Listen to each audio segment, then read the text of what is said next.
यहां हम आपके लिए लाते हैं उन कहानियों को जो आपके रोंगटे खड़े कर देंगी और दिल की धड़कनों को तेज कर देंगी।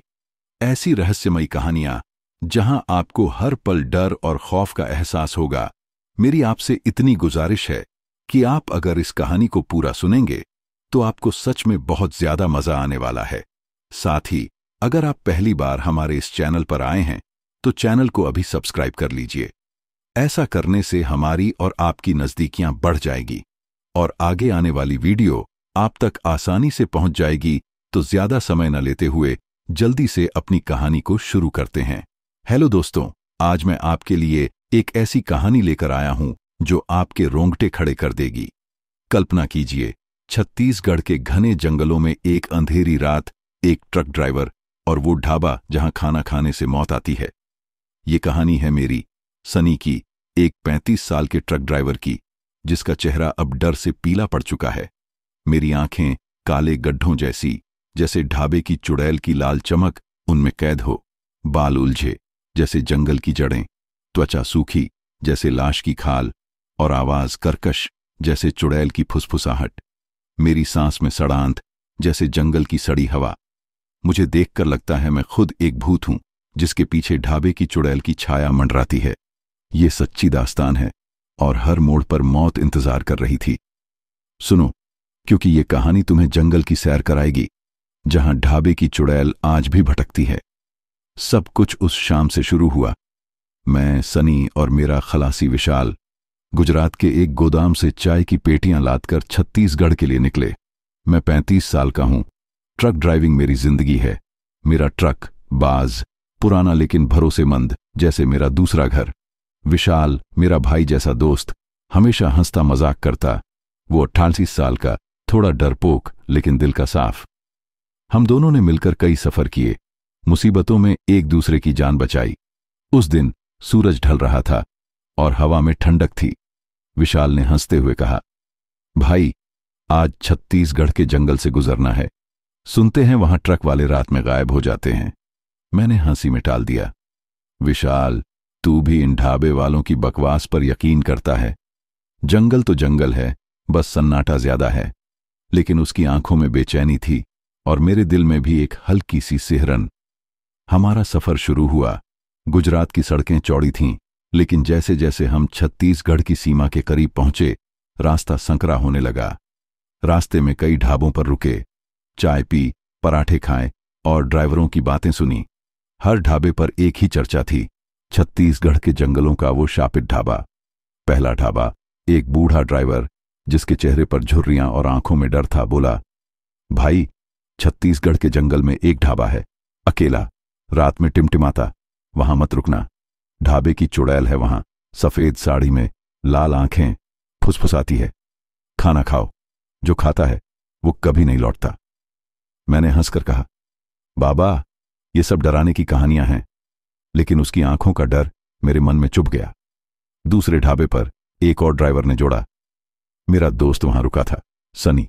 सुबह उसका ट्रक खाली मिला और वो गायब। लोग कहते हैं ढाबे की चुड़ैल उसे ले गई। विशाल की सांसें भारी हो गईं। सनी भाई, हमें रात में उस हाईवे से नहीं जाना चाहिए, उसने धीरे से कहा। मैंने उसका मजाक उड़ाया, विशाल, तू डरपोक है, हमारा काम माल पहुंचाना है, चुड़ैल वुड़ैल की बातें छोड़।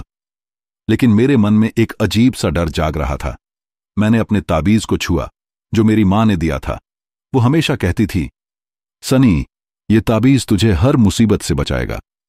लेकिन उस दिन उस ताबीज का वजन भी मुझे हल्का लग रहा था। रात के 10 बज चुके थे जब हम छत्तीसगढ़ के जंगलों में दाखिल हुए। हाईवे संकरा था, दोनों तरफ घने पेड़ों की दीवारें। उनकी टहनियां सड़क पर लटक रही थीं, जैसे कोई हमें अपने जाल में फंसाना चाहता हो।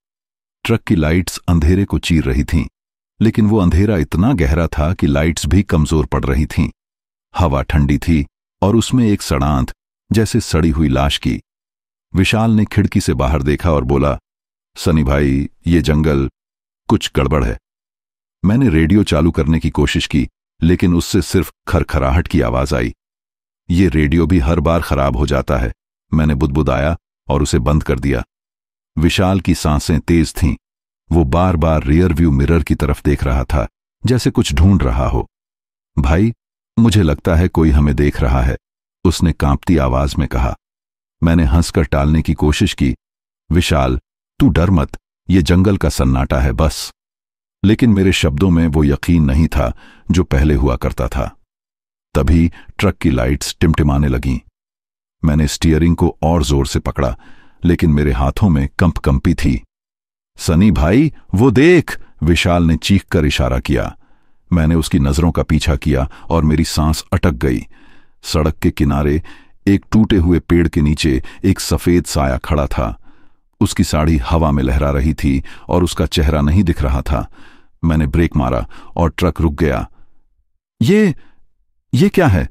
विशाल ने कांपते हुए पूछा। मैंने हिम्मत जुटाई। शायद कोई औरत रास्ता भटक गई होगी, लेकिन मेरे दिल को यकीन नहीं था।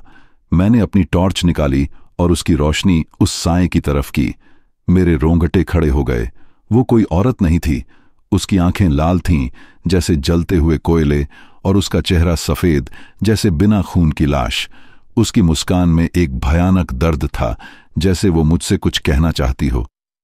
सनी भाई, चलो यहां से, विशाल ने चीखा। मैंने ट्रक का हॉर्न बजाया, लेकिन वो साया नहीं हिला। तू कौन है? मैंने चीख कर पूछा। जवाब में एक फुसफुसाहट गूंजी। मेरे पास आ, मेरे साथ खाना खा। मेरी सांस रुक गई। वो आवाज कर्कश थी, जैसे कब्र से निकली हो। मैंने अपने ताबीज को जोर से पकड़ा और मंत्र पढ़ने लगा। विशाल, डर मत, ये कोई वहम होगा, मैंने कहा, लेकिन मेरी आवाज में डर साफ झलक रहा था। मैंने ट्रक स्टार्ट किया और गैस पेडल पर जोर दिया। जैसे ही हम उस साए के पास से गुजरे, ट्रक की लाइट्स फिर से टिमटिमाने लगीं। विशाल ने चीखा, सनी भाई, वो हमारे पीछे है। मैंने रियर व्यू मिरर में देखा और मेरे खून जम गए। वो साया ट्रक के पीछे था, हवा में तैर रहा था, जैसे कोई भूतिया आकृति। उसकी लाल आंखें मुझे घूर रही थीं और उसकी हंसी मेरे दिमाग में चाकू की तरह चुभ रही थी। मैंने रफ्तार बढ़ाई, लेकिन वो फुसफुसाहट मेरे कानों में थी। मेरे पास आ, मेरे साथ खाना खा। विशाल डर से कांप रहा था। सनी भाई, ये ढाबे की चुड़ैल है, वो हमें नहीं छोड़ेगी, उसने कहा। मैंने उसे चुप कराया। विशाल, शांत रह, हम जल्दी ही इस जंगल से निकल जाएंगे। लेकिन मेरे दिल को यकीन नहीं था। ट्रक की लाइट्स बार बार टिमटिमा रही थीं और इंजन से अजीब सी आवाजें आ रही थीं। मैंने अपने ताबीज को और जोर से पकड़ा और मंत्र पढ़ने लगा, लेकिन तभी ट्रक का इंजन अचानक बंद हो गया। हम जंगल के बीचों बीच रुक गए। सन्नाटा इतना गहरा था कि मेरी धड़कनें सुनाई दे रही थीं। विशाल ने चीखा, सनी भाई, अब क्या करें? मैंने टॉर्च उठाई और बाहर देखा। सड़क के किनारे वो साया फिर से खड़ा था। उसकी लाल आंखें मुझे घूर रही थीं और उसकी साड़ी हवा में तैर रही थी। तू क्या चाहती है? मैंने चीख कर पूछा। जवाब में वो फुसफुसाहट थी। मेरे पास आ, मेरे साथ खाना खा। मैंने ट्रक का दरवाजा खोला और बाहर कदम रखा। मेरे पैर कांप रहे थे, लेकिन मैं रुक नहीं सका। तू कौन है? मैंने चीखा। वो साया मेरी तरफ बढ़ा। उसके काले लंबे नाखून मेरे चेहरे के करीब थे। मैंने अपनी आंखें बंद कर लीं, लेकिन तभी एक जोरदार हवा का झोंका आया और वो साया गायब हो गया। मैंने आंखें खोलीं और सड़क खाली थी, लेकिन मेरे दिल को यकीन था वो ढाबे की चुड़ैल थी और वो अभी भी हमारे पीछे थी। मैंने ट्रक में वापस जाकर इंजन स्टार्ट किया। इस बार इंजन चालू हो गया और हम आगे बढ़े, लेकिन वो फुसफुसाहट मेरे कानों में थी और वो सड़ांत मेरे नाक में। विशाल डर से कांप रहा था और मैं अपने ताबीज को जोर से पकड़े हुए था। जंगल का सन्नाटा अब मेरे लिए एक जाल बन चुका था और हर मोड़ पर ढाबे की चुड़ैल की छाया मंडरा रही थी। ये मेरी कहानी की शुरुआत थी, एक ऐसी कहानी जो मौत और डर के बीच झूल रही थी। तभी रास्ते में एक टिमटिमाती रोशनी दिखी। वो देख, ढाबा, मैंने कहा। विशाल की आंखों में दहशत थी। सनी भाई, वो वही ढाबा है। मत रुक, उसने कहा, लेकिन भूख ने हमें मजबूर किया। मैंने ट्रक रोका। ढाबा पुराना था, जैसे सालों से कोई वहां आया जाया ना हो। लकड़ी की दीवारें टूटी हुई, छत पर जाले और बाहर एक लालटेन टिमटिमा रही थी। ढाबे के बाहर एक औरत खड़ी थी, सफेद साड़ी, लंबे बाल, सिर झुका हुआ। वो हवा में हल्के हल्के हिल रही थी, जैसे कोई कठपुतली। सनी भाई, कुछ गड़बड़ है, विशाल ने फुसफुसाया। मैंने हिम्मत जुटाई और कहा, चल खाना खाते हैं, भूखे पेट डर और बढ़ता है। हम ढाबे की तरफ बढ़े। वो औरत अभी भी वहीं खड़ी थी, जैसे हमें देख रही हो। मैंने उसकी तरफ देखा और मेरे रोंगटे खड़े हो गए। उसका चेहरा नहीं दिख रहा था, लेकिन उसकी आंखें वो लाल थीं, जैसे खून से भरी हों। कौन हो तुम? मैंने हकलाते हुए पूछा। उसने जवाब नहीं दिया, बस एक अजीब सी मुस्कान दी और ढाबे के अंदर चली गई। विशाल ने मेरा हाथ पकड़ा। सनी भाई, चलें यहां से, ये ढाबे की चुड़ैल है। मैंने उसका हाथ झटका और कहा, विशाल, शांत रहे, भूत प्रेत कुछ नहीं होता। लेकिन मेरे दिल में डर जाग चुका था। जंगल का सन्नाटा, वो सड़ांध और वो औरत, सब कुछ खौफनाक था। रात के 10:30 बज चुके थे। छत्तीसगढ़ के जंगलों का वो हाईवे अब एक काले सांप की तरह लग रहा था, जो हमें अपने फन में जकड़ने को तैयार था। मैं, सनी, ट्रक का स्टीयरिंग पकड़े हुए था और मेरा खलासी विशाल मेरे बगल में बैठा था। उसका चेहरा डर से पीला पड़ गया था।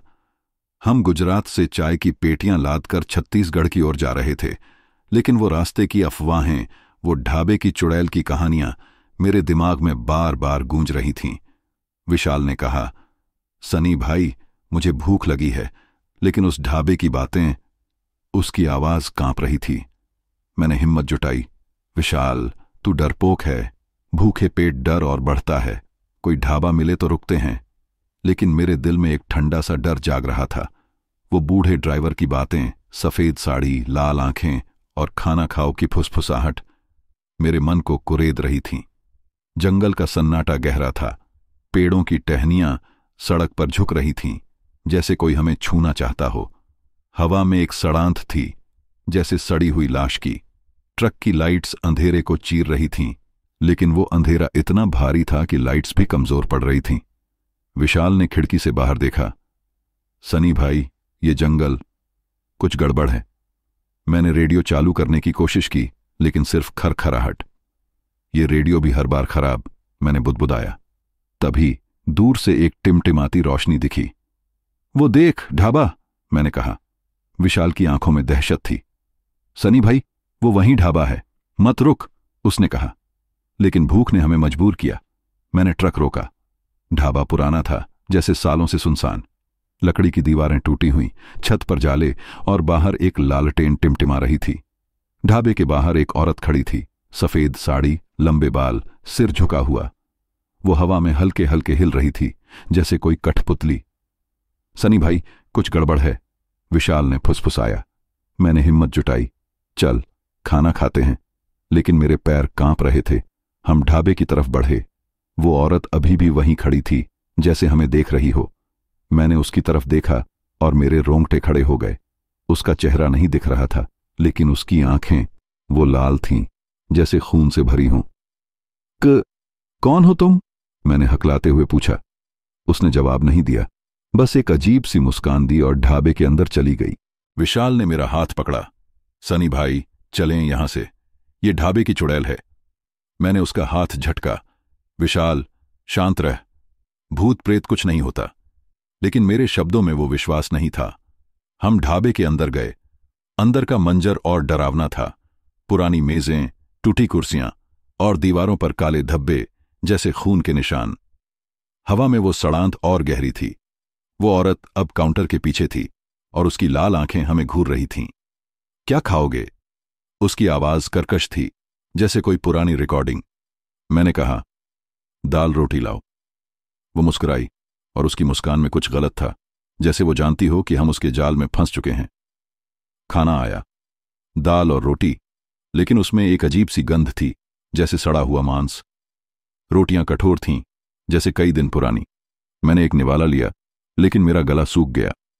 हर निवाले के साथ वो सड़ांध मेरे मुंह में फैल रही थी। विशाल ने खाना छुआ तक नहीं। सनी भाई, ये खाना, ये ठीक नहीं है, उसने डरते हुए कहा। मैंने उसकी बात अनसुनी की, लेकिन मेरे मन में डर बढ़ रहा था। वो औरत फिर सामने आई। उसकी लाल आंखें मेरे चेहरे पर टिकी थीं। खाना अच्छा है ना? उसने पूछा, और उसकी आवाज में एक हंसी थी जो मेरे कानों में चुभ रही थी। मैंने जल्दी से खाना खत्म किया और विशाल को इशारा किया। चल, निकलते हैं, मैंने कहा। हमने पैसे मेज पर रखे और ट्रक की तरफ भागे, लेकिन जैसे ही मैंने ट्रक का दरवाजा खोला, इंजन अपने आप चालू हो गया। ये क्या हो रहा है? मैंने चिल्लाया। विशाल ने चीखा, सनी भाई, ये उस चुड़ैल का काम है। मैंने ट्रक स्टार्ट किया और हम तेजी से आगे बढ़े, लेकिन वो औरत ढाबे के बाहर खड़ी थी। उसकी साड़ी हवा में लहरा रही थी और उसकी हंसी हवा में गूंज रही थी। खाना खाया, अब कीमत चुकाओ। मैंने रियरव्यू मिरर में देखा और मेरे खून जम गए। वो साया, वो ढाबे की चुड़ैल ट्रक के पीछे थी, हवा में तैर रही थी। उसकी लाल आंखें मुझे घूर रही थीं और उसकी हंसी मेरे दिमाग में चुभ रही थी। विशाल, तू ताबीज पकड़, मैंने चीखा। विशाल ने मंत्र पढ़ना शुरू किया, लेकिन उसकी आवाज कांप रही थी। मैंने भी ताबीज पकड़ा, लेकिन वो साया हमारे साथ था। हर मोड़ पर उसकी हंसी गूंज रही थी और वो सड़ांध मेरे नाक में भर रही थी। ये मेरी कहानी का दूसरा मोड़ था, जहां ढाबे की पहली झलक और वो अजीब घटना मेरे लिए एक भयानक सपने की शुरुआत बन चुकी थी। रात अब अपने सबसे काले पल में थी। छत्तीसगढ़ के जंगलों का वो हाईवे एक भयानक जाल की तरह था, जहां हर मोड़ पर डर इंतजार कर रहा था। मैं, सनी, स्टीयरिंग पकड़े हुए था, लेकिन मेरे हाथ पसीने से भीग चुके थे। विशाल, मेरा खलासी और भाई जैसा दोस्त, मेरे बगल में बैठा था। उसका चेहरा डर से सफेद पड़ गया था। ढाबे की वो सड़ांध, वो लाल आंखों वाली चुड़ैल और उसकी फुसफुसाहट, खाना खाया, अब कीमत चुकाओ, मेरे दिमाग में चाकू की तरह चुभ रही थी। ट्रक की लाइट्स जंगल के अंधेरे को चीर रही थीं, लेकिन वो अंधेरा इतना गहरा था कि लाइट्स भी कमजोर पड़ रही थीं। पेड़ों की टहनियां सड़क पर लटक रही थीं, जैसे कोई हमें अपने पंजों में जकड़ना चाहता हो। हवा में वो सड़ांध थी, जैसे सड़ी हुई लाश की, जो मेरे नाक में चढ़ रही थी। सनी भाई, वो हमारे पीछे थी, वो ढाबे की चुड़ैल, विशाल ने कांपती आवाज में कहा, बार बार रियरव्यू मिरर की तरफ देखते हुए। मैंने हिम्मत जुटाई। विशाल, शांत रह, हम जल्दी ही इस जंगल से निकल जाएंगे। लेकिन मेरे शब्दों में वो यकीन नहीं था। ढाबे की वो औरत, उसकी लाल आंखें और वो खाना जो मेरे गले में अटक गया था, मेरे मन को खा रहे थे। मैंने अपने ताबीज को छुआ जो मेरी मां ने दिया था। मां, मुझे बचा लो, मैंने मन ही मन कहा, लेकिन वो ताबीज अब एक ठंडा धातु का टुकड़ा लग रहा था। ट्रक की रफ्तार तेज थी, लेकिन जंगल का रास्ता और संकरा हो गया था। पेड़ों की छाया सड़क पर गिर रही थी, जैसे कोई हमें निगलना चाहता हो। मैंने रेडियो चालू करने की कोशिश की, शायद कोई गाना माहौल हल्का कर दे, लेकिन रेडियो से केवल खरखराहट आई, जैसे कोई दूर से हंस रहा हो। ये रेडियो भी हर बार खराब। मैंने गुस्से में बुदबुदाया और उसे बंद कर दिया। विशाल की सांसें तेज थीं और वो बार बार खिड़की से बाहर देख रहा था। सनी भाई, मुझे लगता है कोई हमें देख रहा है, उसने फुसफुसाया। मैंने रियरव्यू मिरर में देखा, लेकिन वहां केवल काला अंधेरा था। विशाल, तू डर मत, ये बस जंगल का सन्नाटा है, मैंने कहा, लेकिन मेरी आवाज में कंपी थी। तभी अचानक ट्रक की लाइट्स टिमटिमाने लगीं। मैंने स्टीयरिंग को और जोर से पकड़ा, लेकिन ट्रक धीमा होने लगा। ये क्या हो रहा है? मैंने गुस्से में चिल्लाया। इंजन से एक अजीब सी आवाज आ रही थी, जैसे कोई धातु को खरोंच रहा हो। मैंने गैस पेडल पर जोर दिया, लेकिन ट्रक और धीमा हो गया। विशाल ने चीखा, सनी भाई, इंजन बंद हो रहा है। और फिर बिना किसी चेतावनी के इंजन पूरी तरह बंद हो गया। ट्रक जंगल के बीचों बीच रुक गया। लाइट्स बुझ गईं और सन्नाटा इतना गहरा था कि मेरी धड़कनें सुनाई दे रही थीं। विशाल की आंखें डर से चौड़ी हो गई थीं। सनी भाई, ये उस चुड़ैल का काम है, वो हमें मार डालेगी, उसने कांपते हुए कहा। मैंने उसे चुप कराया। विशाल, शांत रह, मैं चेक करता हूं। लेकिन मेरे पैर कांप रहे थे। मैंने ट्रक का दरवाजा खोला और बाहर कदम रखा। ठंडी हवा ने मेरे चेहरे को छुआ और उसमें वो सड़ांध और गहरी थी। मैंने अपनी टॉर्च निकाली और बोनट खोला। टॉर्च की रोशनी कमजोर थी, जैसे बैटरी खत्म हो रही हो। मैंने तार, बैटरी सब चेक किया। सब कुछ ठीक लग रहा था, लेकिन इंजन चालू नहीं हो रहा था। यह क्या जादू है, मैंने खुद से कहा। तभी एक अजीब सी आवाज आई, खटखट, जैसे कोई ट्रक के नीचे कुछ खींच रहा हो।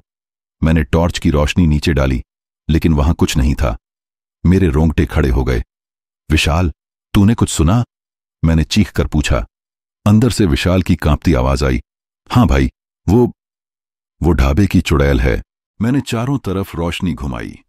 जंगल का सन्नाटा अब एक भयानक गीत की तरह था।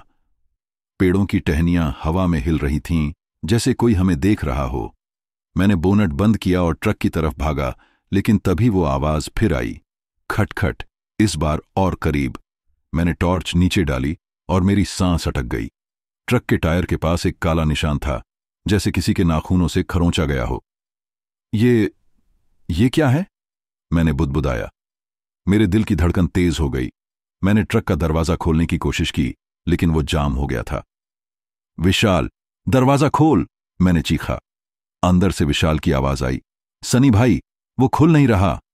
मैंने शीशे पर मुक्का मारा, लेकिन वो नहीं टूटा। तभी एक फुसफुसाहट मेरे कानों में गूंजी, खाना खाया, अब मेरे साथ आ। मेरी सांस रुक गई। वो आवाज वही थी, ढाबे की चुड़ैल की, कर्कश, खोखली, जैसे कब्र से निकली हो। मैंने चारों तरफ देखा, लेकिन अंधेरा था। वो फुसफुसाहट मेरे दिमाग में थी, मेरे दिल में थी। तू कौन है? मैंने चीखा। जवाब में वो आवाज फिर गूंजी, कीमत चुकाओ, मेरे पास आ।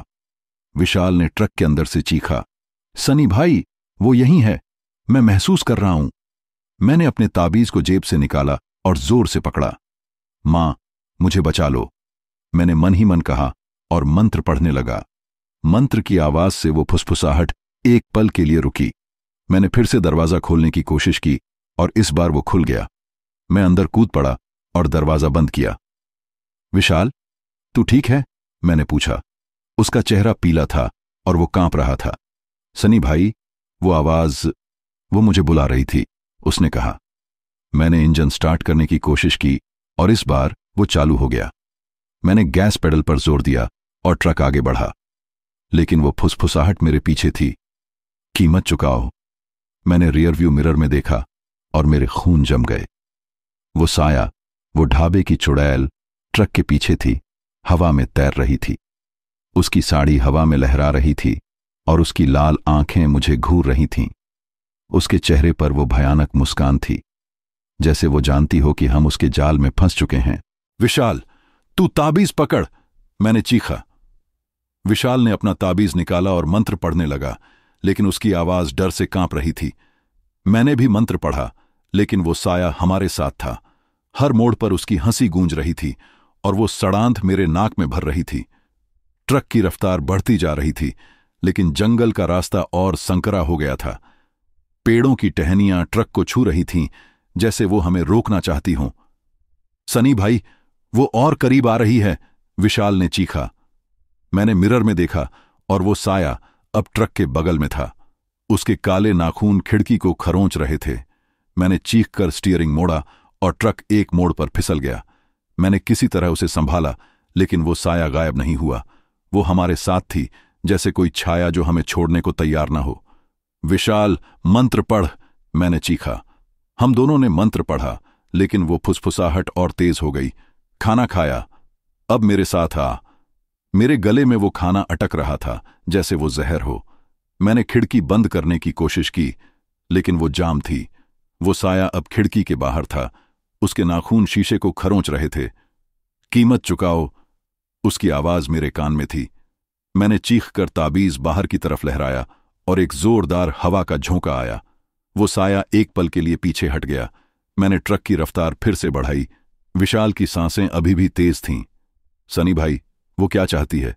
उसने पूछा।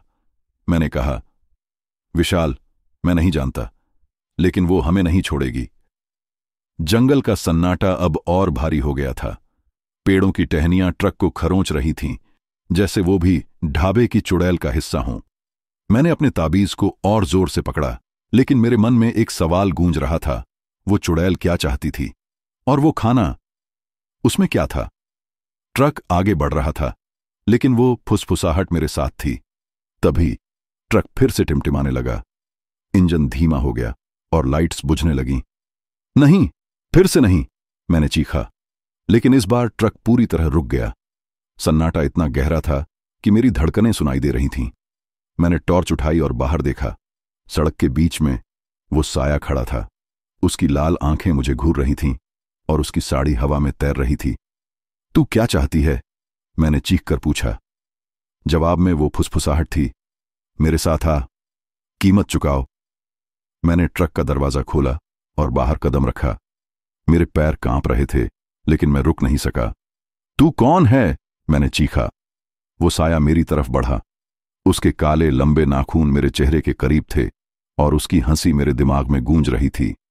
मैंने अपनी आंखें बंद कर लीं, लेकिन तभी एक जोरदार हवा का झोंका आया और वो साया गायब हो गया। मैंने आंखें खोलीं और मेरे सामने सड़क खाली थी, लेकिन मेरे पैरों के पास एक चीज पड़ी थी, विशाल का ताबीज, खून से लथपथ। विशाल! मैंने चीखा और ट्रक की तरफ भागा, लेकिन विशाल की सीट खाली थी। वो गायब था। मैंने चारों तरफ टॉर्च की रोशनी घुमाई, लेकिन वो कहीं नहीं था। केवल वो सड़ांध थी जो अब मेरे नाक में और गहरी हो रही थी। मैंने अपने ताबीज को जोर से पकड़ा और मंत्र पढ़ने लगा, लेकिन मेरे मन में एक सवाल गूंज रहा था। वो ढाबे की चुड़ैल विशाल को कहां ले गई थी और क्या मैं उसे बचा पाऊंगा? जंगल का सन्नाटा अब मेरे लिए एक जाल बन चुका था और हर मोड़ पर ढाबे की चुड़ैल की छाया मंडरा रही थी। ये मेरी कहानी का तीसरा मोड़ था, जहां ट्रक का रुकना और चुड़ैल की फुसफुसाहट मेरे लिए एक भयानक सपने का हिस्सा बन चुका था। मेरा दिल धड़क रहा था, जैसे कोई भारी हथौड़ा मेरी छाती पर मार रहा हो। छत्तीसगढ़ के जंगलों का वो सन्नाटा मेरे चारों तरफ एक काले पर्दे की तरह था, और वो सड़ांध, जैसे सड़ी हुई लाश की गंध, मेरे नाक में चढ़ रही थी। मैं, सनी, ट्रक की स्टीयरिंग पकड़े हुए था, लेकिन मेरे हाथ पसीने से भीग चुके थे। विशाल, मेरा खलासी और भाई जैसा दोस्त, गायब था। उसका ताबीज, खून से लथपथ, मेरे सामने ट्रक की सीट पर पड़ा था।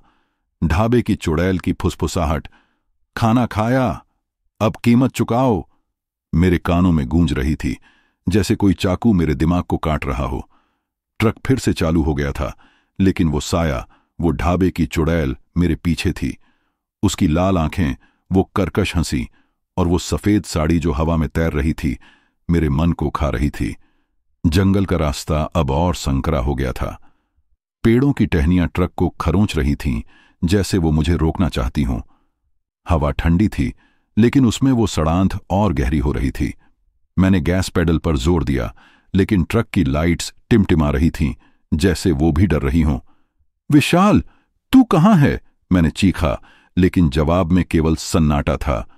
मेरे मन में एक ही सवाल गूंज रहा था, वो चुड़ैल विशाल को कहां ले गई थी और क्या मैं उसे बचा पाऊंगा? मैंने अपने ताबीज को जेब से निकाला और जोर से पकड़ा।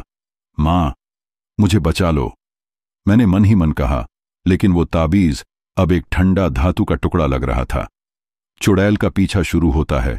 मैंने रियर व्यू मिरर में देखा और मेरे खून जम गए। वो साया, वो ढाबे की चुड़ैल ट्रक के पीछे थी, हवा में तैर रही थी। उसकी साड़ी हवा में लहरा रही थी और उसकी लाल आंखें मुझे घूर रही थीं। उसकी मुस्कान, वो भयानक मुस्कान, जैसे कह रही हो कि मैं उससे बच नहीं सकता। तू क्या चाहती है? मैंने चीखा, लेकिन मेरी आवाज सन्नाटे में खो गई।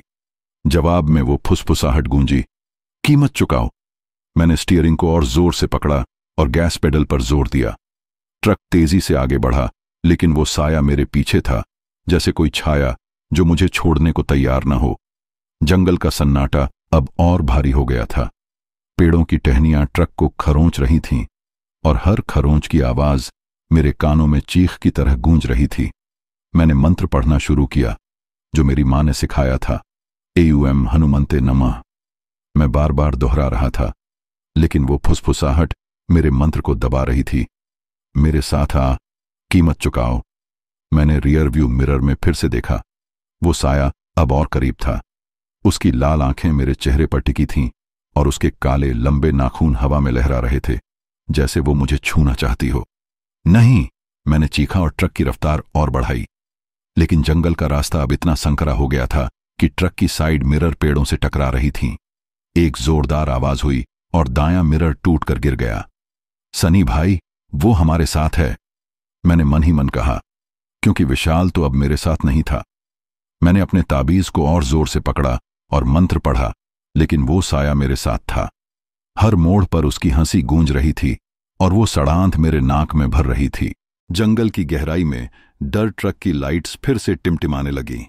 मैंने डैशबोर्ड पर मुक्का मारा, कमबख्त, चालू रहा। लेकिन इंजन से एक अजीब सी आवाज आ रही थी, जैसे कोई उसे खींच रहा हो। मैंने रियर व्यू मिरर में देखा और वो साया अब ट्रक के बगल में था। उसकी साड़ी ट्रक की खिड़की को छू रही थी और उसके नाखून शीशे को खरोंच रहे थे। कीमत चुकाओ, उसकी आवाज मेरे कानों में थी, जैसे कोई मेरे दिमाग में घुस गया हो। मैंने चीख कर स्टीयरिंग मोड़ा और ट्रक एक मोड़ पर फिसल गया। मैंने किसी तरह उसे संभाला, लेकिन वो साया गायब नहीं हुआ। वो मेरे साथ थी, जैसे मेरी अपनी छाया। मैंने मंत्र पढ़ना तेज किया, लेकिन वो फुसफुसाहट और तेज हो गई। खाना खाया, अब मेरे साथ आ। मेरे गले में वो ढाबे का खाना अटक रहा था, जैसे वो जहर हो। मैंने खिड़की बंद करने की कोशिश की, लेकिन वो जाम थी। वो साया अब खिड़की के बाहर था, उसके नाखून शीशे को खरोंच रहे थे। मैंने ताबीज बाहर की तरफ लहराया और एक जोरदार हवा का झोंका आया। वो साया एक पल के लिए पीछे हट गया, लेकिन उसकी हंसी मेरे कानों में थी। तू मुझसे नहीं बच सकता, उसकी आवाज मेरे दिमाग में गूंज रही थी। मैंने ट्रक की रफ्तार और बढ़ाई। जंगल का रास्ता अब एक भूल भुलैया की तरह था। हर मोड़ पर पेड़ों की टहनियां ट्रक को छू रही थीं और हर खरोंच की आवाज मेरे दिल में डर भर रही थी। विशाल, तू कहाँ है? मैंने फिर चीखा, लेकिन जवाब में केवल वो फुसफुसाहट थी। वो मेरा है। मेरी आंखें भर आईं। विशाल मेरा भाई था और मैं उसे खो चुका था, लेकिन मैं हार नहीं मान सकता था। मैंने अपने ताबीज को और जोर से पकड़ा और मंत्र पढ़ा, एयुएम हनुमंते नमः। लेकिन वो साया मेरे पीछे था, जैसे कोई शिकारी जो अपने शिकार को छोड़ने को तैयार न हो। चुड़ैल की हंसी और जंगल का जाल, ट्रक की लाइट्स फिर से टिमटिमाने लगीं। मैंने डैशबोर्ड पर मुक्का मारा, लेकिन वो बुझ गईं। सन्नाटा इतना गहरा था कि मेरी सांसें भी सुनाई दे रही थीं। मैंने टॉर्च उठाई और बाहर देखा। सड़क के बीच में वो साया खड़ा था। उसकी लाल आंखें मुझे घूर रही थीं और उसकी साड़ी हवा में तैर रही थी। तू क्या चाहती है? मैंने चीख कर पूछा। जवाब में वो फुसफुसाहट थी, मेरे साथ आ, कीमत चुकाओ। मैंने ट्रक का दरवाजा खोला और बाहर कदम रखा। मेरे पैर कांप रहे थे, लेकिन मैं रुक नहीं सका। तू कौन है? मैंने चीखा। वो साया मेरी तरफ बढ़ा। उसके काले लंबे नाखून मेरे चेहरे के करीब थे और उसकी हंसी मेरे दिमाग में गूंज रही थी। मैंने अपनी आंखें बंद कर लीं, लेकिन तभी एक जोरदार हवा का झोंका आया और वो साया गायब हो गया। मैंने आंखें खोलीं और सड़क खाली थी, लेकिन मेरे पैरों के पास विशाल का ताबीज अभी भी पड़ा था, खून से लथपथ।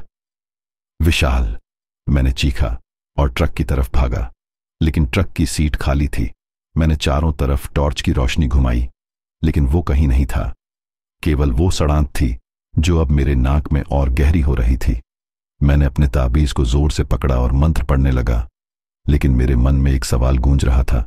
वो ढाबे की चुड़ैल विशाल को कहां ले गई थी और क्या मैं उसे बचा पाऊंगा? जंगल का सन्नाटा अब मेरे लिए एक जाल बन चुका था। मैंने ट्रक फिर से स्टार्ट किया और इस बार वो चालू हो गया। मैंने गैस पेडल पर जोर दिया और ट्रक आगे बढ़ा, लेकिन वो फुसफुसाहट मेरे साथ थी, कीमत चुकाओ। मैंने रियर व्यू मिरर में देखा और वो साया फिर से ट्रक के पीछे था। उसकी लाल आंखें मुझे घूर रही थीं और उसकी हंसी मेरे दिमाग में चुभ रही थी। मैंने मंत्र पढ़ा, लेकिन वो साया मेरे साथ था। हर मोड़ पर वो करीब आ रही थी और मैं जानता था कि ये पीछा खत्म नहीं होगा। छत्तीसगढ़ के जंगलों का वो सन्नाटा मेरे चारों तरफ एक काले जाल की तरह था। ट्रक की सीट पर विशाल का खून से लथपथ ताबीज पड़ा था और उसकी खाली सीट मेरे दिल को चीर रही थी। मैं, सनी, स्टीयरिंग को पकड़े हुए था, लेकिन मेरे हाथ थरथरा रहे थे। वो सड़ांत, जैसे सड़ी हुई लाश की गंध, मेरे नाक में चढ़ रही थी और ढाबे की चुड़ैल की फुसफुसाहट, कीमत चुकाओ, मेरे दिमाग में गूंज रही थी। उसकी लाल आंखें, वो सफेद साड़ी और वो कर्कश हंसी मेरे मन को खा रही थी। विशाल, मेरा भाई जैसा दोस्त, गायब था। मैं अकेला था और जंगल का अंधेरा मुझे निगलने को तैयार था। ट्रक की लाइट्स टिमटिमा रही थीं और इंजन से अजीब सी आवाजें आ रही थीं, जैसे कोई उसे खरोंच रहा हो। अकेलापन और डर का बोझ, मैंने ट्रक की रफ्तार बढ़ाई, लेकिन जंगल का रास्ता इतना संकरा था कि पेड़ों की टहनियां ट्रक को खरोंच रही थीं। हर खरोंच की आवाज मेरे कानों में चीख की तरह गूंज रही थी। विशाल, तू कहां है? मैंने चीखा, लेकिन जवाब में केवल सन्नाटा था। मेरे मन में एक ही सवाल गूंज रहा था, वो चुड़ैल उसे कहां ले गई थी। मैंने अपने ताबीज को जेब से निकाला और जोर से पकड़ा। मां, मुझे बचा लो, विशाल को बचा लो, मैंने मन ही मन कहा। लेकिन वो ताबीज अब एक ठंडा धातु का टुकड़ा लग रहा था। जंगल का सन्नाटा अब मेरे लिए एक जाल बन चुका था। हर मोड़ पर वो फुसफुसाहट थी। वो मेरा है। मैंने रियर व्यू मिरर में देखा और मेरे खून जम गए।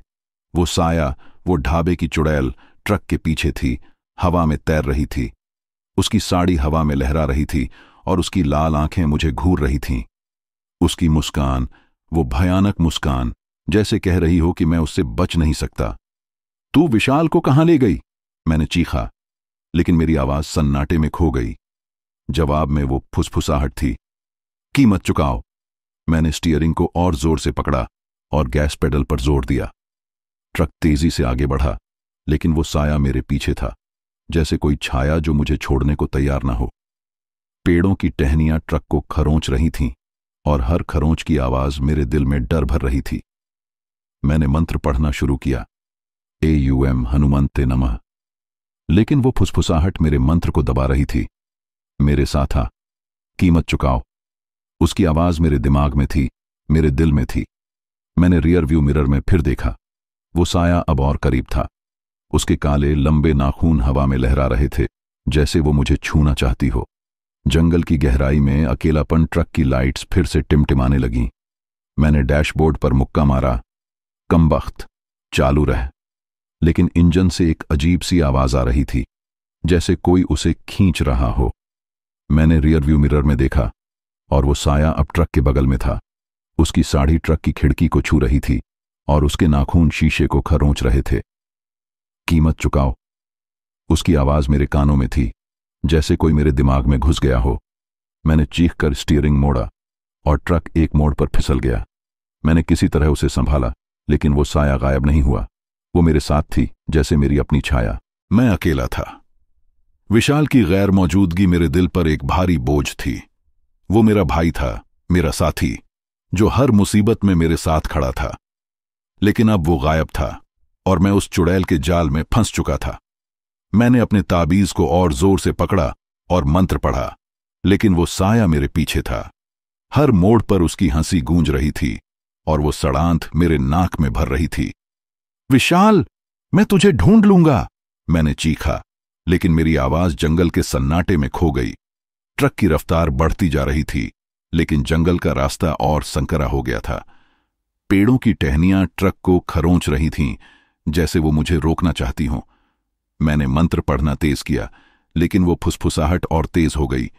खाना खाया, अब मेरे साथ आ। मेरे गले में वो ढाबे का खाना अटक रहा था, जैसे वो जहर हो। मैंने खिड़की बंद करने की कोशिश की, लेकिन वो जाम थी। वो साया अब खिड़की के बाहर था। उसके नाखून शीशे को खरोंच रहे थे। मैंने चीख कर ताबीज बाहर की तरफ लहराया और एक जोरदार हवा का झोंका आया। वो साया एक पल के लिए पीछे हट गया, लेकिन उसकी हंसी मेरे कानों में थी। सनी का अकेलापन और चुड़ैल का जाल। मैंने ट्रक की रफ्तार और बढ़ाई। जंगल का रास्ता अब एक भूल भुलैया की तरह था। हर मोड़ पर पेड़ों की टहनियां ट्रक को छू रही थीं और हर खरोंच की आवाज मेरे दिल में डर भर रही थी। विशाल, तू कहां है? मैंने फिर चीखा, लेकिन जवाब में केवल वो फुसफुसाहट थी। वो मेरा है। मेरी आंखें भर आईं। विशाल मेरा भाई था और मैं उसे खो चुका था, लेकिन मैं हार नहीं मान सकता था। मैंने अपने ताबीज को और जोर से पकड़ा और मंत्र पढ़ा, AUM हनुमन्ते नमः। लेकिन वो साया मेरे पीछे था, जैसे कोई शिकारी जो अपने शिकार को छोड़ने को तैयार न हो। ट्रक की लाइट्स फिर से टिमटिमाने लगीं। मैंने डैशबोर्ड पर मुक्का मारा, लेकिन वो बुझ गईं। सन्नाटा इतना गहरा था कि मेरी सांसें भी सुनाई दे रही थीं। मैंने टॉर्च उठाई और बाहर देखा। सड़क के बीच में वो साया खड़ा था। उसकी लाल आंखें मुझे घूर रही थीं और उसकी साड़ी हवा में तैर रही थी। तू क्या चाहती है? मैंने चीख कर पूछा। जवाब में वो फुसफुसाहट थी, मेरे साथ आ, कीमत चुकाओ। मैंने ट्रक का दरवाजा खोला और बाहर कदम रखा। मेरे पैर कांप रहे थे, लेकिन मैं रुक नहीं सका। तू विशाल को कहां ले गई? मैंने चीखा। वो साया मेरी तरफ बढ़ा। उसके काले लंबे नाखून मेरे चेहरे के करीब थे और उसकी हंसी मेरे दिमाग में गूंज रही थी। मैंने अपनी आंखें बंद कर लीं, लेकिन तभी एक जोरदार हवा का झोंका आया और वो साया गायब हो गया। मैंने आंखें खोलीं और सड़क खाली थी, लेकिन मेरे पैरों के पास विशाल का ताबीज अभी भी पड़ा था, खून से लथपथ। विशाल! मैंने चीखा और ट्रक की तरफ भागा, लेकिन ट्रक की सीट खाली थी। मैंने चारों तरफ टॉर्च की रोशनी घुमाई, लेकिन वो कहीं नहीं था। केवल वो सड़ांत थी जो अब मेरे नाक में और गहरी हो रही थी। मैंने अपने ताबीज को जोर से पकड़ा और मंत्र पढ़ने लगा, लेकिन मेरे मन में एक सवाल गूंज रहा था। वो ढाबे की चुड़ैल विशाल को कहां ले गई थी, और क्या मैं उसे बचा पाऊंगा? जंगल का सन्नाटा अब मेरे लिए एक जाल बन चुका था। मैं अकेला था और वो चुड़ैल मेरे पीछे थी। हर मोड़ पर उसकी फुसफुसाहट थी और हर सांस में उसकी सड़ांत। मैंने ट्रक फिर से स्टार्ट किया और इस बार वो चालू हो गया। मैंने गैस पेडल पर जोर दिया और ट्रक आगे बढ़ा, लेकिन वो फुसफुसाहट मेरे साथ थी। कीमत चुकाओ। मैंने रियर व्यू मिरर में देखा और वो साया फिर से ट्रक के पीछे था। उसकी लाल आंखें मुझे घूर रही थीं और उसकी हंसी मेरे दिमाग में चुभ रही थी। मैंने मंत्र पढ़ा, लेकिन वो साया मेरे साथ था। हर मोड़ पर वो करीब आ रही थी और मैं जानता था कि ये पीछा खत्म नहीं होगा। जंगल का सन्नाटा मेरे चारों तरफ एक काले जाल की तरह था और वो सड़ांत, जैसे सड़ी हुई लाश की गंध, मेरे नाक में चढ़ रही थी। मैं सनी अकेला था, स्टीयरिंग को पकड़े हुए, लेकिन मेरे हाथ पसीने से भीग चुके थे। विशाल, मेरा भाई जैसा दोस्त, गायब था। उसका ताबीज खून से लथपथ ट्रक की सीट पर पड़ा था और हर बार उसे देखकर मेरे दिल में एक चाकू सा चुभता था। ढाबे की चुड़ैल की फुसफुसाहट, कीमत चुकाओ, मेरे कानों में गूंज रही थी, जैसे कोई मेरे दिमाग को खुरच रहा हो। उसकी लाल आंखें, वो सफेद साड़ी और वो कर्कश हंसी मेरे मन को खा रही थी। ट्रक की लाइट्स टिमटिमा रही थीं और इंजन से अजीब सी आवाजें आ रही थीं, जैसे कोई उसे खरोंच रहा हो। मैंने अपने ताबीज को जेब से निकाला और जोर से पकड़ा।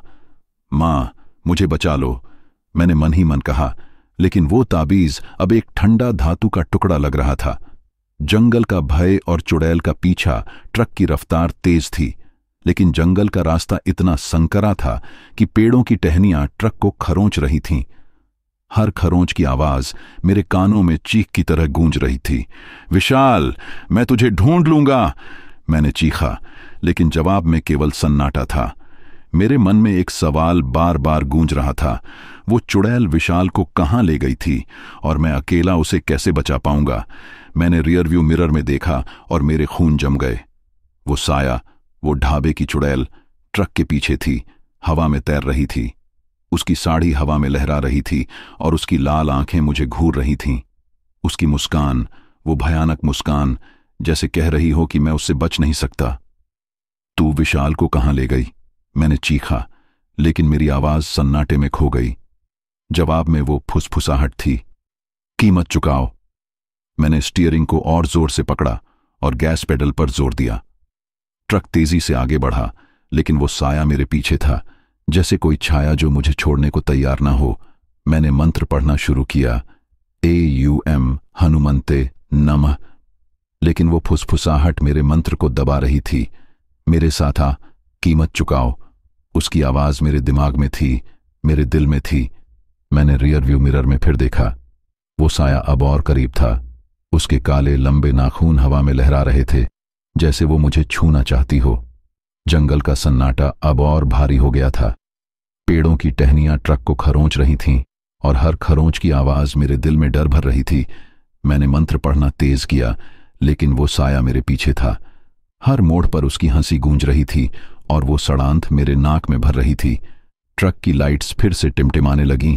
मैंने डैशबोर्ड पर मुक्का मारा, कमबख्त, चालू रह। लेकिन इंजन से एक अजीब सी आवाज आ रही थी, जैसे कोई उसे खींच रहा हो। मैंने रियर व्यू मिरर में देखा और वो साया अब ट्रक के बगल में था। उसकी साड़ी ट्रक की खिड़की को छू रही थी और उसके नाखून शीशे को खरोंच रहे थे। कीमत चुकाओ। उसकी आवाज मेरे कानों में थी, जैसे कोई मेरे दिमाग में घुस गया हो। चुड़ैल का असली चेहरा मैंने चीख कर स्टीयरिंग मोड़ा और ट्रक एक मोड़ पर फिसल गया। मैंने किसी तरह उसे संभाला, लेकिन वो साया गायब नहीं हुआ। वो मेरे साथ थी, जैसे मेरी अपनी छाया। मैंने मंत्र पढ़ना तेज किया, लेकिन वो फुसफुसाहट और तेज हो गई। खाना खाया, अब मेरे साथ आ।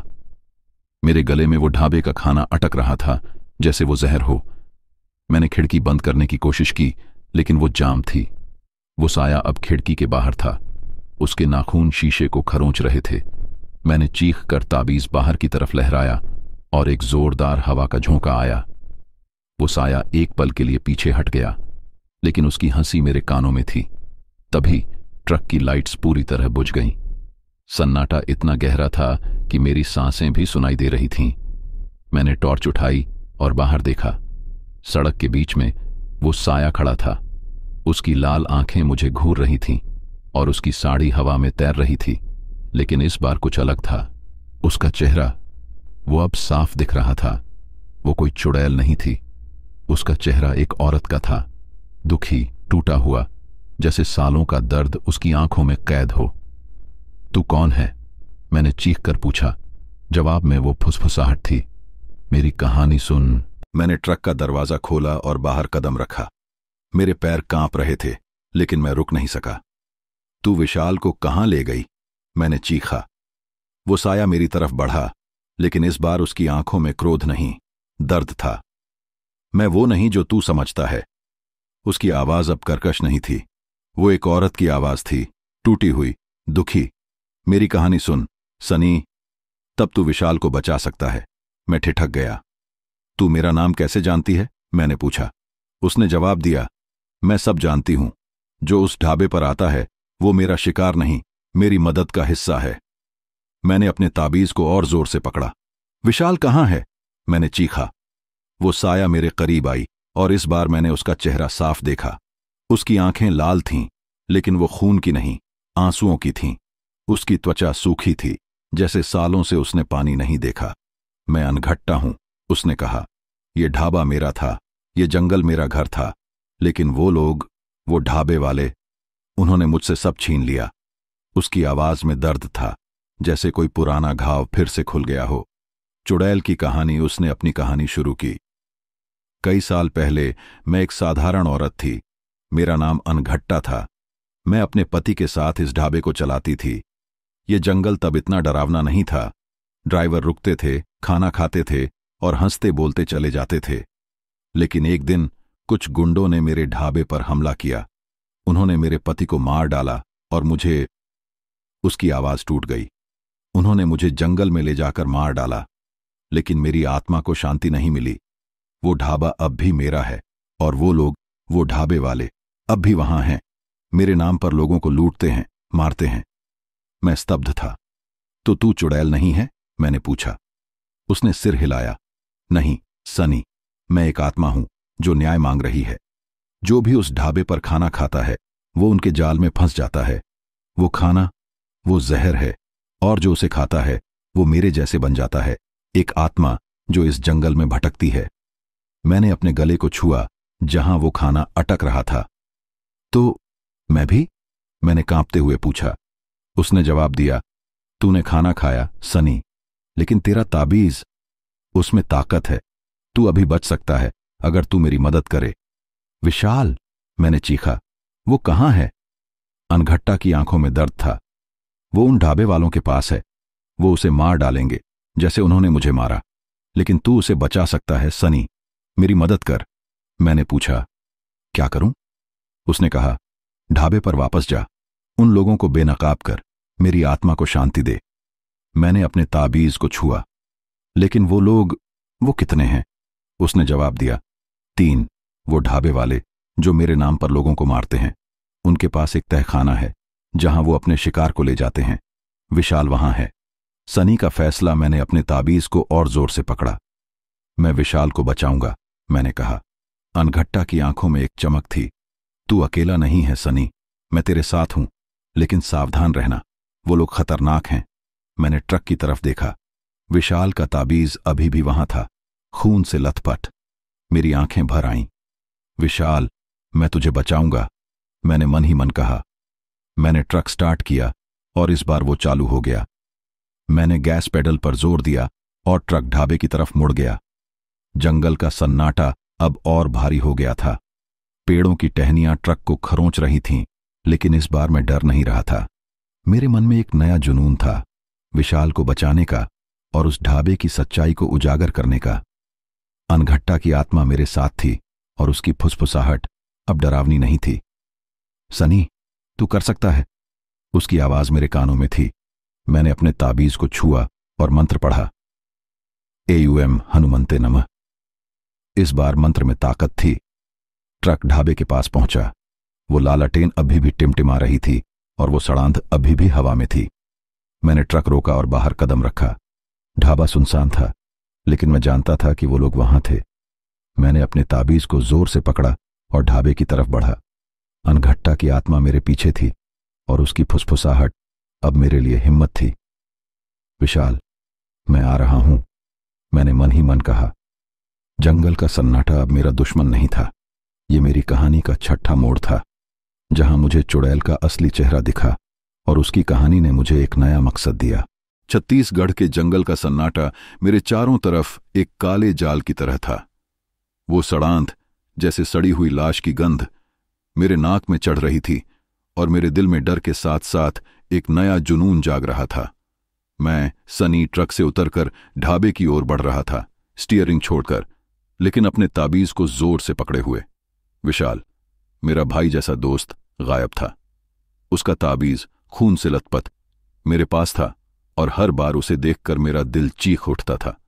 अनघट्टा की आत्मा की फुसफुसाहट, सनी, तू कर सकता है, मेरे कानों में गूंज रही थी। उसकी कहानी ने मुझे हिम्मत दी थी। वो कोई चुड़ैल नहीं थी, बल्कि एक दुखी आत्मा थी जो न्याय मांग रही थी। लेकिन अब मैं उस ढाबे के सामने खड़ा था, जहां वो 3 लोग, वो ढाबे वाले, विशाल को कैद किए हुए थे। मेरे मन में एक ही सवाल था, क्या मैं विशाल को बचा पाऊंगा और क्या मैं उन ढाबे वालों की सच्चाई उजागर कर पाऊंगा? ढाबे की ओर कदम। ढाबा वही पुराना था, टूटा फूटा, जैसे सालों से कोई वहां आया जाया ना हो। लकड़ी की दीवारें जर्जर थीं, छत पर जाले लटक रहे थे और वो लालटेन अभी भी टिमटिमा रही थी, जैसे किसी ने उसे जलाकर भूल दिया हो। हवा में वही सड़ांध थी जो मेरे नाक में चढ़ रही थी। मैंने अपने ताबीज को और जोर से पकड़ा और मंत्र पढ़ा, एयूएम हनुमंते नमः, जो मेरी मां ने सिखाया था। अनघट्टा की आत्मा मेरे पीछे थी। उसकी फुसफुसाहट अब डरावनी नहीं, बल्कि हिम्मत देने वाली थी। सावधान रह सनी, वो लोग खतरनाक हैं, उसने कहा। मैंने सिर हिलाया और ढाबे के दरवाजे की ओर बढ़ा। दरवाजा खुला था और अंदर का मंजर वही था। पुरानी मेजें, टूटी कुर्सियां और दीवारों पर काले धब्बे, जैसे खून के निशान। लेकिन इस बार ढाबा सुनसान नहीं था। काउंटर के पीछे एक आदमी खड़ा था, लंबा, पतला, और उसकी आंखें ठंडी थीं, जैसे किसी सांप की। उसने मुझे देखा और एक अजीब सी मुस्कान दी। वापस आ गए ड्राइवर साहब? उसकी आवाज में ठंडक थी। मैंने अपने डर को दबाया और कहा, विशाल कहाँ है? उसने हंसा और उसकी हंसी में वही कर्कशपन था जो मैंने पहले सुना था। विशाल? कौन विशाल? तूने ज्यादा खाना खा लिया लगता है, उसने मजाक उड़ाया। मैंने अपने ताबीज को और जोर से पकड़ा। मुझे मत उल्लू बना, मैं जानता हूं तुम लोग उसे तहखाने में ले गए हो। उसकी मुस्कान गायब हो गई, उसकी आंखें सिकुड़ गईं और उसने काउंटर के नीचे से एक लोहे की रॉड निकाली। तू ज्यादा जानता है ड्राइवर, ये तेरी गलती है, उसने कहा और मेरी तरफ बढ़ा। लेकिन तभी हवा में एक ठंडक फैली और अनघट्टा की फुसफुसाहट गूंजी, सनी, तहखाना रसोई के पीछे है। मैंने उस आदमी की तरफ देखा और चीखा, विशाल को छोड़ दो, वरना। मेरे शब्द अधूरे रह गए, क्योंकि तभी 2 और आदमी रसोई से बाहर आए। एक के हाथ में चाकू था और दूसरे के हाथ में रस्सी। ढाबे वालों की सच्चाई। तूने हमारा खाना खाया ड्राइवर, पहले आदमी ने कहा। अब तू हमारा मेहमान है। उसकी हंसी में क्रूरता थी। मैंने पीछे हटने की कोशिश की, लेकिन वो तीनों मेरी तरफ बढ़ रहे थे। तुम लोग कौन हो और विशाल कहां है? मैंने चीखा। तभी अनघट्टा की आत्मा प्रकट हुई। उसकी सफेद साड़ी हवा में लहरा रही थी और उसकी आंखें अब लाल नहीं, बल्कि दुख से भरी थीं। ये वही लोग हैं सनी, उसने कहा। इन्होंने मुझे मारा, इन्होंने मेरे ढाबे को लूटा और अब ये हर उस ड्राइवर को मारते हैं जो यहां रुकता है। तीनों आदमियों के चेहरे पर डर छा गया। वो चुड़ैल, एक ने चीखा, लेकिन अनघट्टा ने अपनी आवाज को और तेज किया। तुमने मेरी जिंदगी छीनी, तुमने मेरे पति को मारा, और अब तुम इस जंगल को कब्रिस्तान बना रहे हो। मैंने देखा कि उनके हाथ कांप रहे थे। तू मर चुकी है, दूसरे आदमी ने चाकू लहराते हुए कहा। लेकिन अनघट्टा की आत्मा ने हवा में एक ठंडा झोंका भेजा और चाकू उसके हाथ से छूटकर गिर गया। मैंने मौका देखा और रसोई की तरफ भागा।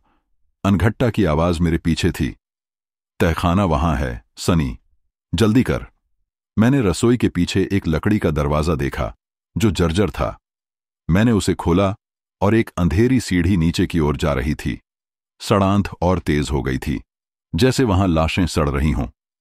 मैंने अपनी टॉर्च जलाई और सीढ़ियां उतरने लगा। तहखाने में ठंडक थी और दीवारों पर खून के धब्बे थे। मेरे रोंगटे खड़े हो गए। विशाल! मैंने चीखा। तभी मुझे एक कोने में विशाल दिखा। वो रस्सियों से बंधा हुआ था। उसका चेहरा पीला और आंखें बंद थीं। विशाल! मैंने चीख कर उसकी ओर भागा। मैंने रस्सियां खोलने की कोशिश की, लेकिन तभी पीछे से एक जोरदार आवाज आई।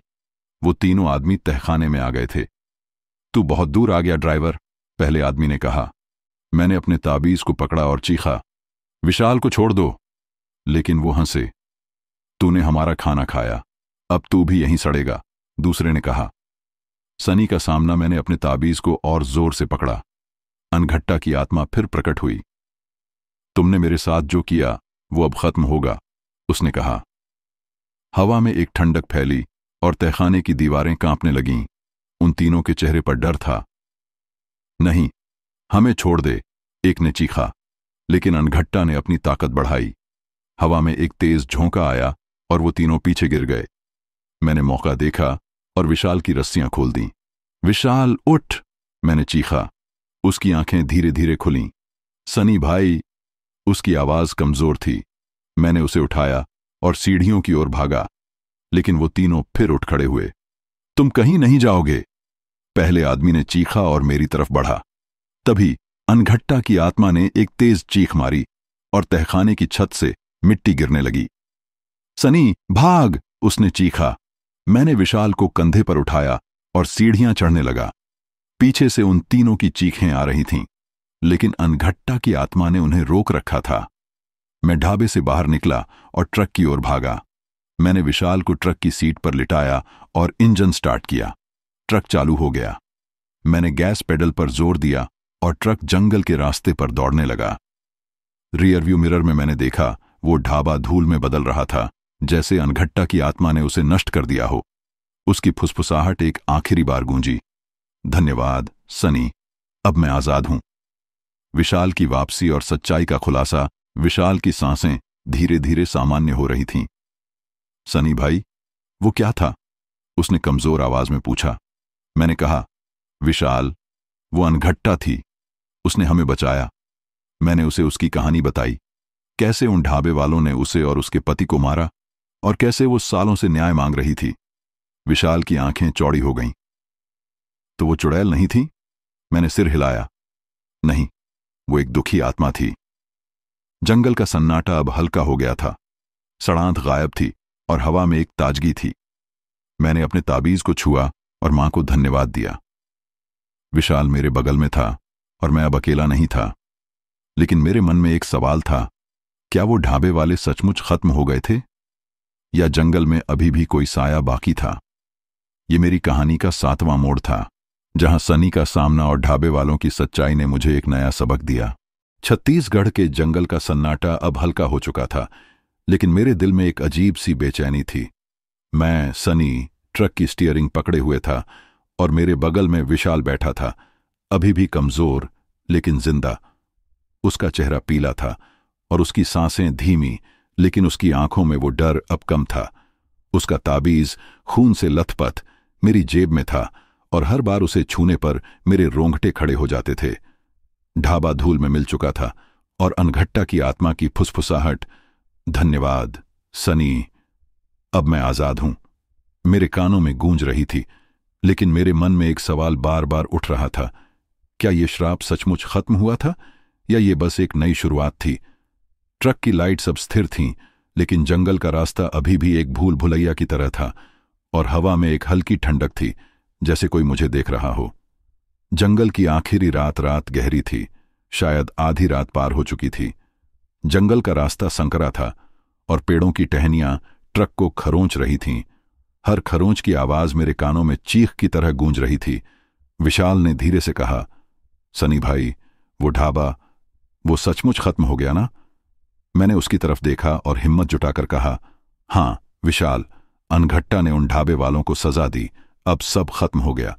लेकिन मेरे शब्दों में वो यकीन नहीं था।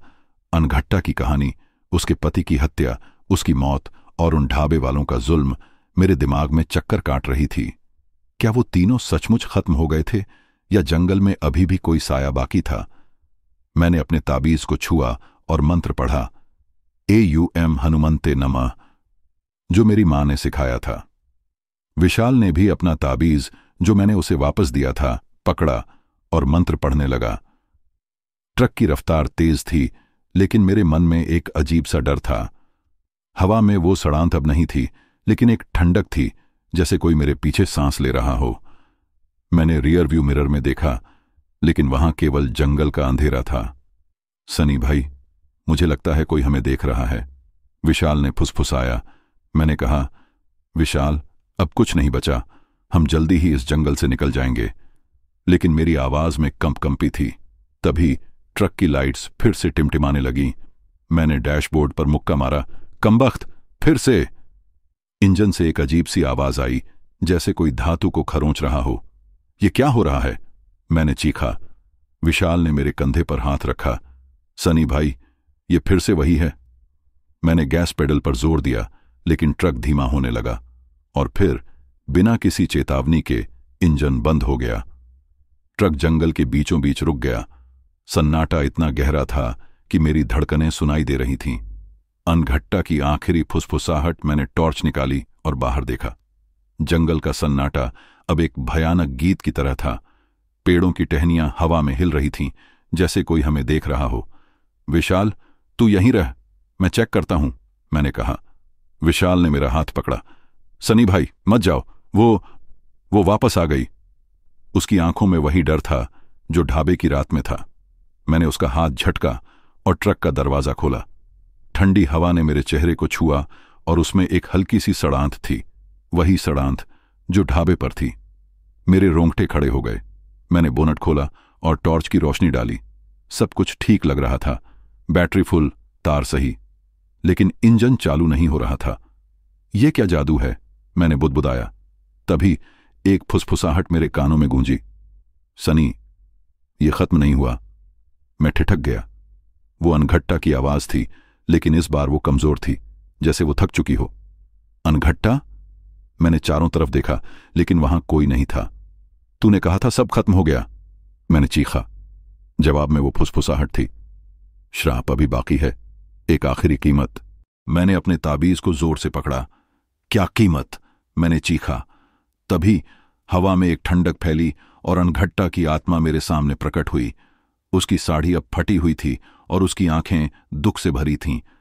सनी, मैंने सोचा था कि ढाबे वालों को सजा देकर मेरा श्राप खत्म हो जाएगा, लेकिन वो खाना, वो जहर, उसने मुझे इस जंगल से बांध रखा है और तूने वो खाना खाया। मेरी सांस अटक गई। तो मैं भी? मैंने कांपते हुए पूछा। उसने सिर हिलाया। लेकिन तू उसे तोड़ सकता है सनी, एक आखिरी काम बाकी है। श्राप का आखिरी रहस्य अनघट्टा ने बताया। उन ढाबे वालों ने मेरे खून से एक श्राप बनाया था। वो जंगल में एक पुराने मंदिर में छिपा है। उस मंदिर में एक मूर्ति है और उसके नीचे एक ताबीज, मेरा ताबीज। उसे नष्ट कर सनी, तब मेरा श्राप खत्म होगा और तू और विशाल बच जाओगे। मैंने पूछा, वो मंदिर कहाँ है? उसने कहा, जंगल के आखिरी छोर पर, जहां सड़क खत्म होती है। लेकिन सावधान, वो मंदिर शापित है, वहां अंधेरा तुझ पर हावी होगा। मैंने ट्रक की तरफ देखा। विशाल खिड़की से मुझे देख रहा था। उसकी आंखें डर से भरी थीं। मैंने अनघट्टा की तरफ देखा। मैं ये करूंगा, लेकिन विशाल को कुछ नहीं होना चाहिए। उसने सिर हिलाया। मैं तेरे साथ हूं सनी। मैं ट्रक में वापस गया और विशाल को सब बताया। सनी भाई, तू पागल है, उस मंदिर में जाने का मतलब मौत है, उसने चीखा। मैंने कहा, विशाल, ये हमारी आखिरी रात है। अगर हमने ये नहीं किया तो ये श्राप हमें कभी नहीं छोड़ेगा। मैंने ट्रक स्टार्ट किया और इस बार वो चालू हो गया। अनघट्टा की आत्मा मेरे पीछे थी, उसकी फुसफुसाहट मेरे लिए हिम्मत थी। जंगल का रास्ता और संकरा हो गया था और पेड़ों की टहनियां ट्रक को खरोंच रही थीं। आखिरकार हम एक पुराने टूटे फूटे मंदिर के सामने पहुंचे। मंदिर की दीवारें जर्जर थीं और उसकी सीढ़ियां मिट्टी से ढकी थीं। हवा में एक अजीब सी ठंडक थी और वो सड़ांध फिर से लौट आई थी। मंदिर में अंतिम सामना। मैंने विशाल को ट्रक में छोड़ा और मंदिर की ओर बढ़ा। मेरे हाथ में टॉर्च थी और ताबीज मेरी जेब में। अनघट्टा की आत्मा मेरे साथ थी। मंदिर के अंदर अंधेरा इतना गहरा था कि टॉर्च की रोशनी भी कमजोर पड़ रही थी। मैंने सीढ़ियां उतरी और एक छोटे से कमरे में पहुंचा। वहां एक मूर्ति थी, काली, डरावनी, जिसकी आंखें मुझे घूर रही थीं। उसके नीचे एक ताबीज पड़ा था जो अनघट्टा का था। मैंने ताबीज उठाने की कोशिश की, लेकिन तभी हवा में एक तेज चीख गूंजी। मूर्ति की आंखें लाल हो गईं और हवा में वो सड़ांध और तेज हो गई। सनी, सावधान! अनघट्टा ने चीखा। तभी मूर्ति के पीछे से एक साया निकला, वही ढाबे वालों में से एक जो शायद बच गया था। उसके हाथ में एक चाकू था। तूने हमारा ढाबा बर्बाद किया ड्राइवर! उसने चीखा और मेरी तरफ बढ़ा। मैंने अपने ताबीज को पकड़ा और मंत्र पढ़ा। अनघट्टा की आत्मा ने हवा में एक ठंडा झोंका भेजा और वो आदमी पीछे गिर गया। मैंने ताबीज उठाया और उसे तोड़ने की कोशिश की, लेकिन वो टूट नहीं रहा था। सनी, उसे आग में जलाना होगा, अनघट्टा ने कहा। मैंने अपनी जेब से लाइटर निकाला और ताबीज को जलाने की कोशिश की, लेकिन तभी वो आदमी फिर उठा और मेरी तरफ झपटा। मैंने उसे धक्का दिया और वो मूर्ति से टकराकर गिर गया। मैंने ताबीज को जलाया और एक तेज चीख गूंजी। मूर्ति की आंखें बुझ गईं और हवा में वो सड़ांध गायब हो गई। अनघट्टा की आत्मा मेरे सामने प्रकट हुई और इस बार उसकी आंखों में शांति थी। धन्यवाद सनी, अब मैं आजाद हूं, उसने कहा और धीरे धीरे गायब हो गई। मंदिर की दीवारें कांपने लगीं और मैं भागकर बाहर निकला। नई शुरुआत में ट्रक की तरफ भागा। विशाल अभी भी वहां था। उसकी सांसें अब सामान्य थीं। सनी भाई, तूने कर दिखाया, उसने कहा। मैंने ट्रक स्टार्ट किया और हम जंगल से बाहर निकल गए। सूरज की पहली किरणें जंगल को रोशन कर रही थीं। वो सड़ांध गायब थी और हवा में एक ताजगी थी। मैंने अपने ताबीज को छुआ और मां को धन्यवाद दिया, लेकिन मेरे मन में एक सवाल था। क्या यह सचमुच खत्म हुआ था या जंगल में कोई नया श्राप जन्म ले रहा था? विशाल मेरे बगल में था और मैं अब अकेला नहीं था। ये मेरी कहानी का 8वां मोड़ था, जहां आखिरी रात ने श्राप का अंत किया या शायद एक नई शुरुआत की।